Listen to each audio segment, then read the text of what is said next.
네, 안녕하세요. 소망자동차 이강민 팀장입니다. 네, 오늘은 그 중고차를 우리가 매입할 때 발생할 수 있는 준사기에 대해서 한번 좀 다뤄보고자 합니다.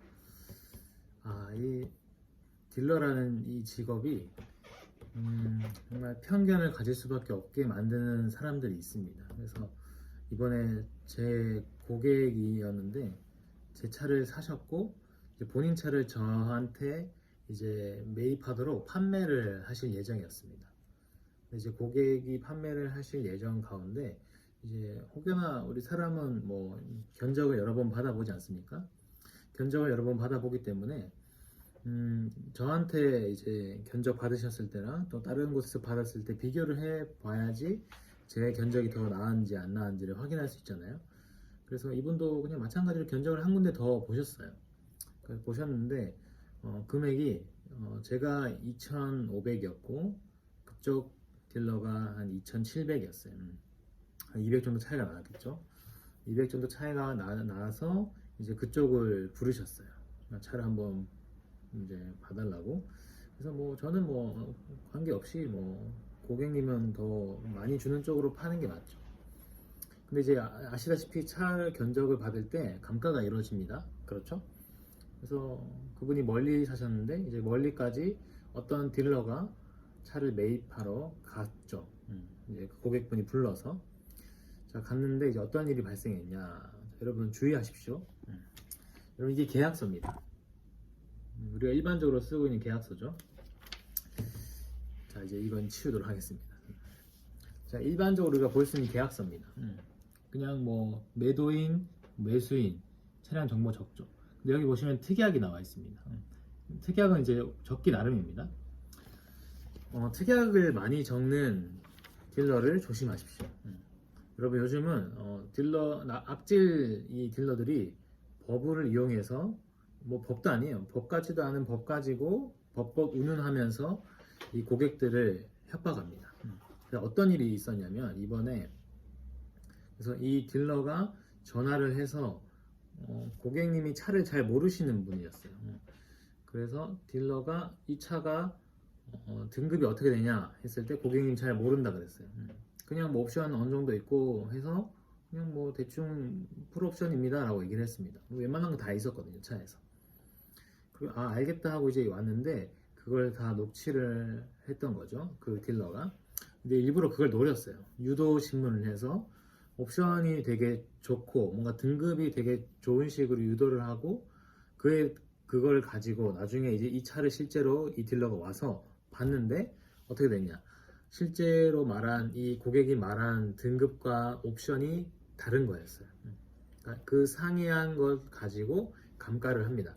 감가를 하는 건 뭐 당연할 수 있죠. 고객이 이제 말한 거랑 다르면 감가를 해야겠죠. 그런데 이거는 이제 뭐 기타 어떤 기업 플랫폼을 통한 게 아니라 어디서 검색을 하셔서 전화로 오신 케이스였어요. 그런데 그 신차 가격표를 보시면 그 옵션이나 그 등급에 따른 그 가격표가 있죠. 그 카탈로그대로 감가를 하면 상관없어요. 근데 이 딜러가 어떻게 했냐면 2,700 불렀고 제가 2,500 했잖아요. 딜러가 700만 원을 깠어요. 감가를 한 거예요. 그래서 뭐 2,000에 가져가야 된다라고 우기는 거죠. 근데 그 이유가 뭐냐면 고객이 옵션과 등급을 잘못 말했기 때문에 그렇게 700만 원 정도의 감가가 이루어질 수밖에 없다는 식으로 얘기를 한 거예요. 그러니까 이제 귀책 사유가 고객한테 있다라고 얘기를 하는 거죠. 본인이 등급과 옵션을 잘못 얘기했기 때문에 이러한 정당한 감가가 이루어진다라고 얘기를 하는 거예요. 근데 전혀 정당하지 않죠. 정당하지 않은 감가죠. 금액대로 정당한 감가를 했으면 한 2, 300이었으면 끝났을 감가였습니다. 그런데 뭐그 두세 배 가까이 막 감가를 하는 거죠. 그래서 다 녹취가 돼 있고 고객님이 그렇게 말을 했기 때문에 그 감가가 정당하다 얘기하는 거예요. 그리고 여기서 중요한 거는 뭐였냐면 그 딜러가 계약금을 넣은 거예요. 계약금을. 구두 계약도 계약으로 성립된다는 이런 정말 어줍지 않은 그런 걸 가지고 계약서를 쓰지 않았지만 계약금을 넣은 거예요. 근데 고객은 그 계약금을 받은 겁니다. 여러분 항상 주의하실 점이 거래를 할 때는 무조건 계약금을 계약서 없이 받으시면 안 됩니다. 계약서 없이 계약금을 받아서는 안 되고, 그리고 실물을 보기 전에 계약금을 받으시면 안 돼요. 그건 다 나중에 위약금을 물기 위한 수법입니다. 자, 지금 고객이 계약금을 좀 많이 받으셨어요. 뭐 1, 20 받는 게 아니라 한 2, 300을 받으셨던 것 같아요. 2, 300 받았기 때문에 지금 여기서 만약에 감가가 심하기 때문에 본인이 취소를 하려면 내가 낸 계약금에 대한 위약금을 물어야 된다는 식으로 얘기를 하는 거예요. 그게 말도 안 되는 얘기인데, 사실은 고객분들이 실수를 하고 당황하면 거기에 말려듭니다. 그래서 딜러가 계속 그런 걸 유도했어요. 이 악질 딜러가 유도해서 이 위약금이 발생한다고 유도하는 거예요. 왜냐, 내가 계약금을 넣었는데 여기서 본인이 감가가 불만족스럽다고 해서 파기하면 계약 파기자가 되는 거예요. 본 계약을 파기한 사람이 위약금을 물게 되잖아요. 그러니까 그 위약금을 이제 이 계약금의 2배를 물게 되는 거죠. 그런 규정이 어딘지도 모르겠어요. 아무튼 자기들이 그렇게 말로 열심히 만들고, 또 이 계약서에 자기가 썼을 거예요. 특약 계약서에. 계약금을 주기 전에도 이 계약서가 쓰지 않았지만, 그 악질 딜러들은 말하면 막 거의 무에서 유가 창조되는 애들이에요.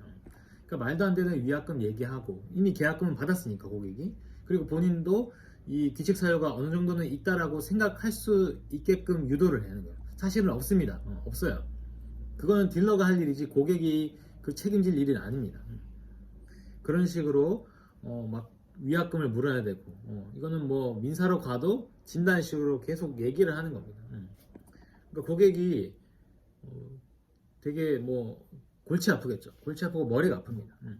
그러니까 저한테 이제 말씀하셨으면 뭐 저는 뭐 그냥 정당하게 그냥 뭐 1, 200, 2, 300 감가하면 끝날 일이었는데, 근데 그 사람은 뭐 7, 800 막 그렇게 감가를 해버렸으니까 어쩔 수 없이 위약금을 낼 수 없으니까 또 피곤하잖아요. 되게 피곤하고 시달리기 싫으니까 그냥 그 700만 원 감가된 상태 그 2천에 드린 거죠.